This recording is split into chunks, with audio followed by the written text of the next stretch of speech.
Hello everyone, मैं Kundan Singh टीवीएल coaching के मेरे इस यूट्यूब चैनल में आपका बहुत बहुत स्वागत है। जैसा कि आपने इस वीडियो का थंबनेल देखा है, ठीक वैसे ही हम इस वीडियो में हम क्लास ट्वेल्थ जीव विज्ञान पाठ 4 जिसका नाम है जनन स्वास्थ्य है, इस पाठ का हम top 30 most important objective question का अध्ययन करेंगे। ठीक है, तो पहला क्वेश्चन आप स्क्रीन पर देखिए। सवाल है, भारत में परिवार नियोजन कार्यक्रम कब शुरू हुआ था?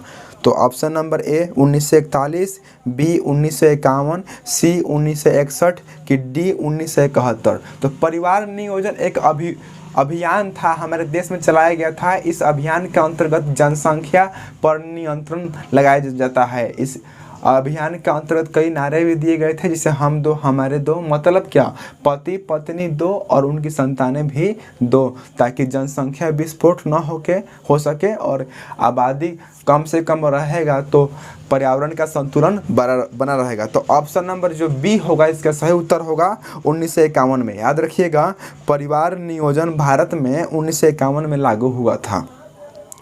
अगला प्रश्न है, स्वतंत्रता प्राप्ति के समय भारत की आबादी कितनी थी? जब हमारा देश 15 अगस्त 1947 को आज़ाद हुआ था, तब हमारे देश की कुल आबादी कितनी थी? ऑप्शन नंबर ए लगभग 30 करोड़, बी लगभग 35 करोड़, सी लगभग 45 करोड़ कि डी लगभग 50 करोड़। तो सही उत्तर हो जाएगा बी नंबर ऑप्शन 35 करोड़। जब हमारा देश आज़ाद हुआ था उस समय की आबादी क्या है? 35 करोड़। उस समय हमारे देश में मात्र 35 करोड़ लोग थे, लेकिन 2011 के जनगणना के अनुसार हमारे देश में कुल आबादी कितनी है? तो 1.25 करोड़ है, 125 करोड़ है। और आबादी दिन प्रतिदिन बढ़ रही है, जिसके कारण पर्यावरण का संतुलन बिगड़ रहा है। तीसरा क्वेश्चन है कि 1900 ईस्वी में पूरे विश्व की जनसंख्या कितनी थी? मतलब वो 1900 ईस्वी में पूरा संसार की आबादी कितनी थी? ऑप्शन नंबर ए लगभग 2 अरब, बी लगभग 3 अरब, सी लगभग 4 अरब कि डी लगभग 5 अरब। तो थर्ड का सही उत्तर जो होगा ए होगा। 1900 ईस्वी में पूरा संसार की आबादी 2 अरब थी। कितनी थी? 2 अरब। यदि आप किसी भी प्रश्न का उत्तर जानते हैं और आपको आता है तो आप कमेंट बॉक्स में बता सकते हैं हम हमारे उत्तर देने से पहले कि इसका आंसर क्या होगा और इसका आंसर क्या होगा, ताकि हम समझ पाएंगे कि आप भी सही से तैयारी कर रहे हैं और हम आपके कमेंट से सहानुभूति प्राप्त करेंगे, मोटिवेट होंगे और अधिक से अधिक हम आपके लिए वीडियो लाएंगे। चौथा क्वेश्चन है, 2000 ईस्वी में पूरे विश्व की जनसंख्या कितनी थी? 1900 ईस्वी में पूरा विश्व की जनसंख्या लगभग 2 अरब थी, लेकिन 2000 ईस्वी में पूरे विश्व की जनसंख्या कितनी थी? तो ऑप्शन नंबर ए 2 अरब, बी 4 अरब, सी 6 अरब कि डी 8 अरब। तो 4 का सही उत्तर सी हो जाएगा 6 अरब। मतलब 100 साल के अंदर में 4 अरब संसार की जनसंख्या में बढ़ोतरी हुई। याद रखिएगा, सन 1900 में पूरा संसार की आबादी थी मात्र 2 अरब, लेकिन जब 2000 ईस्वी आया, मतलब लगभग 100 साल बाद कुल आबादी कितनी हो गई? तो 6 अरब हो गई, 4 अरब की बढ़ोतरी हुई। ठीक है, अगला प्रश्न है, संतानों उत्पत्ति नियंत्रण का क्या उपाय है? मतलब संतान की उत्पत्ति का नियंत्रण का क्या उपाय है? पांचवा प्रश्न आप स्क्रीन पर देख सकते हैं। सवाल है, संतान उत्पत्ति नियंत्रण का क्या उपाय है? मतलब इनमें से कौन सा विधि है जिसको हम अपना करके संतान की उत्पत्ति पर रोक लगा सकते हैं? ऑप्शन नंबर ए प्राकृतिक विधियाँ, बी हार्मोनल विधियाँ, सी यांत्रिक विधियाँ कि डी इनमें सभी। तो इनमें सभी जो होगा हमारा सही उत्तर होगा, क्योंकि हम प्राकृतिक विधि द्वारा भी और हार्मोनल विधि द्वारा भी और यांत्रिक विधि द्वारा भी संतान की उत्पत्ति पर नियंत्रण लगा सकते हैं। हम गर्भ को रोक सकते हैं और इसमें कुछ दवाई का ही प्रयोग किया जाता है, जिसको हम गर्भ निरोधक गोलियां कहते हैं। अगला प्रश्न है, जनसंख्या अधिक होने से डैश होता है।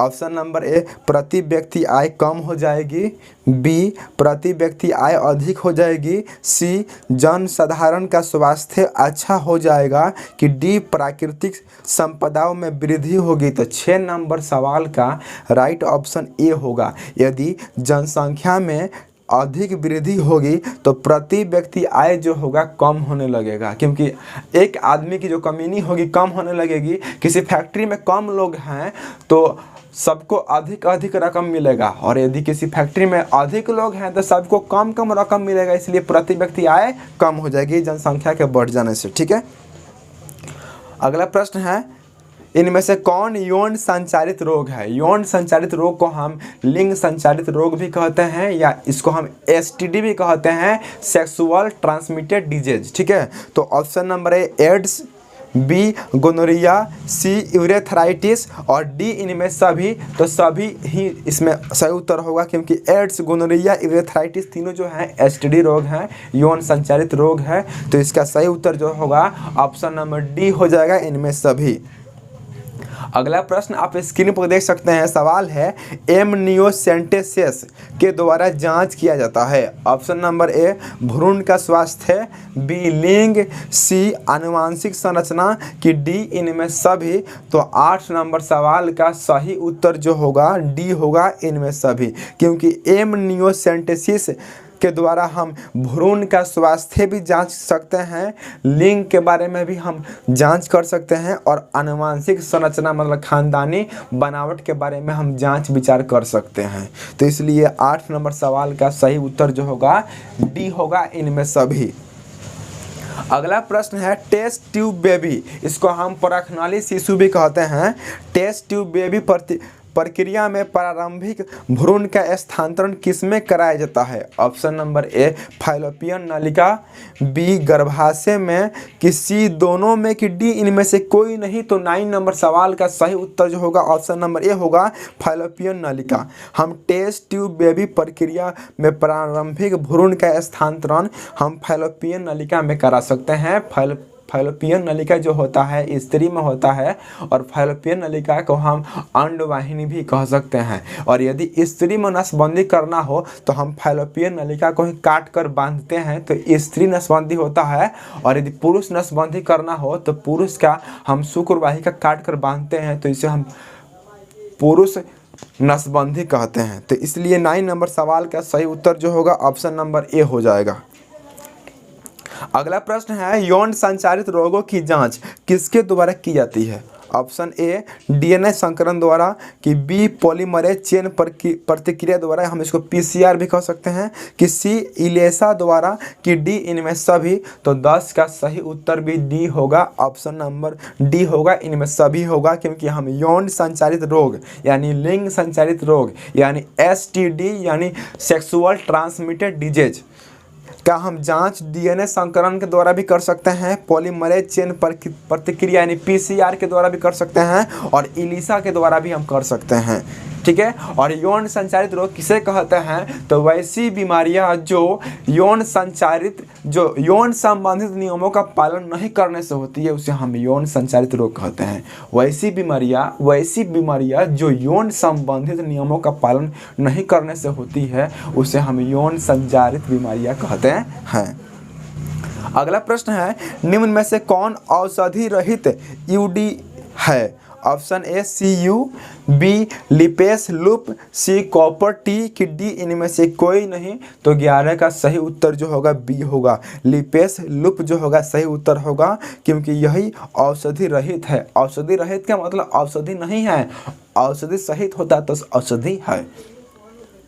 यदि आप चाहते हैं इन प्रश्नों को कॉपी पे नोट करना तो आप कॉपी में नोट कर लीजिए, याद भी कर लीजिए, क्योंकि ये सब जो क्वेश्चन है ब्रांडेड है, जो कभी ना कभी पूछे गए हैं। आप क्वेश्चन बैंक निकाल करके देख सकते हैं।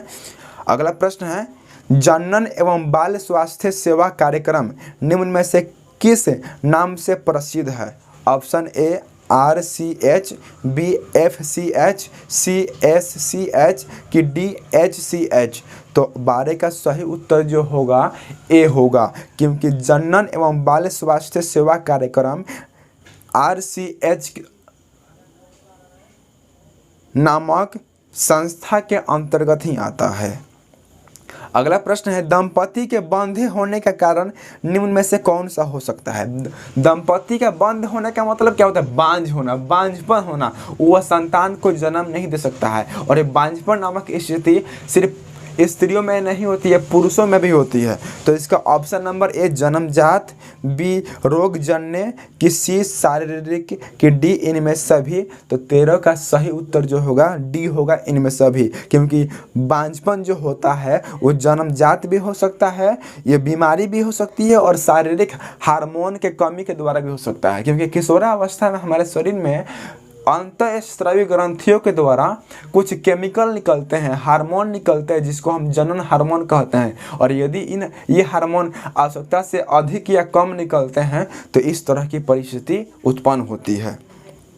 अगला प्रश्न है जनसंख्या या आबादी दिवस किस दिन मनाया जाता है।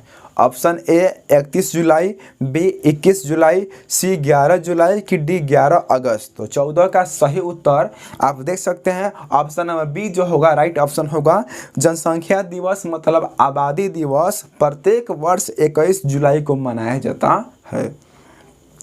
अगला प्रश्न है कॉपर टी का कार्य है। कॉपर टी का क्या कार्य है, ये क्वेश्चन इंपॉर्टेंट है। ऑप्शन ए निषेचन रोकना, बी विदलन रोकना, सी गैस्ट्रुलेशन रोकना, कि डी उत्परिवर्तन रोकना। तो 15 नंबर सवाल का सही उत्तर हो जाएगा निषेचन रोकना। कॉपर टी जो होता है निषेचन को रोकता है। जब निषेचन नहीं होगा तो जाइगोट का निर्माण नहीं होगा, तो भ्रूण का निर्माण नहीं होगा, तो इस तरह संतान का भी निर्माण नहीं होगा। इसलिए हम कॉपर टी का प्रयोग गर्भ निरोधक के रूप में भी कर सकते हैं।